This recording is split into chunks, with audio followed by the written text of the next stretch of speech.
Salut les amis, salut tout le monde et bienvenue une fois de plus sur votre chaîne d'information préférée, Clap Info. Aujourd'hui, on se capte pour une nouvelle note d'information du côté de l'Afrique de l'Ouest où nous avons les tensions qui continuent de monter en puissance entre le gouvernement ivoirien et le gouvernement burkinabé.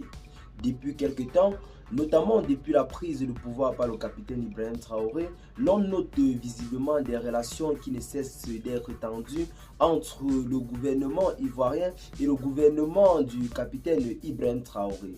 Ayant essayé à maintes reprises de vouloir faire tomber le capitaine Ibrahim Traoré, Alassane Ouattara en ce jour se trouve visiblement très isolé car la CEDEAO aujourd'hui ne représente plus quasiment rien et n'a plus aucune puissance du côté de l'Afrique de l'Ouest.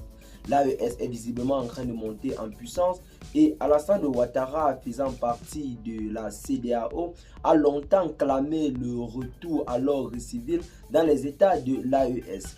Et la Côte d'Ivoire a été maintes fois accusée par le Burkina Faso comme étant un territoire qui sert de base arrière pour la déstabilisation des États de l'AES. Aujourd'hui, les tensions sont visiblement en train de s'intensifier entre les deux gouvernements, notamment avec cette nouvelle décision du président de la République, le capitaine Ibrahim Traoré, de rappeler tous ses ambassadeurs du côté de la Côte d'Ivoire, ainsi que plusieurs fonctionnaires burkinabés vivant sur le territoire ivoirien.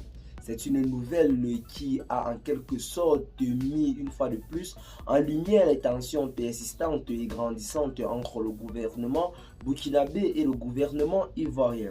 Eh bien les amis, nous sommes en une année de 2025 où des élections présidentielles seront organisées du côté de la Côte d'Ivoire. Et nous sommes visiblement en train de voir un président qui semble en quelque sorte déjà tirer les leçons de ses erreurs. Car rappelons-le, Alassane Ouattara a pris une décision le 31 décembre dernier qui a en quelque sorte fait sourire beaucoup d'Ivoiriens ainsi que plusieurs Africains, notamment des panafricains comme nous.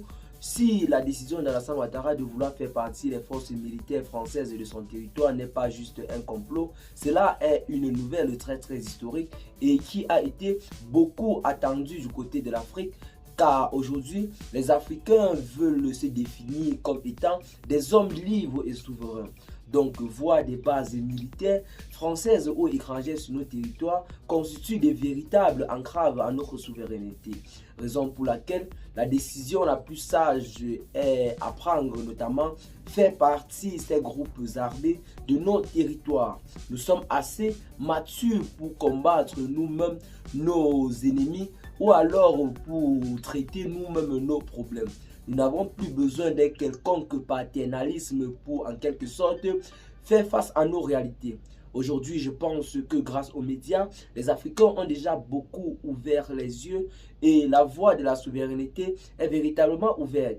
Mais les tensions continuent toujours en quelque sorte de persister entre le gouvernement ivoirien et le gouvernement burkinabé, malgré cette récente décision du président Alassane Ouattara qui semble clairement suivre le pas de ses homologues de l'AES et du Sénégal, qui tout récemment également a acté le départ des militaires français de son territoire. Et bien les amis, qu'est-ce que vous en pensez pour ce qui est de cette nouvelle note d'information? Partagez massivement la vidéo à vos amis si vous l'avez trouvée intéressante. Abonnez-vous à la chaîne si ce n'est pas encore fait. Et à très bientôt les gars pour de nouvelles notes d'information. Ciao.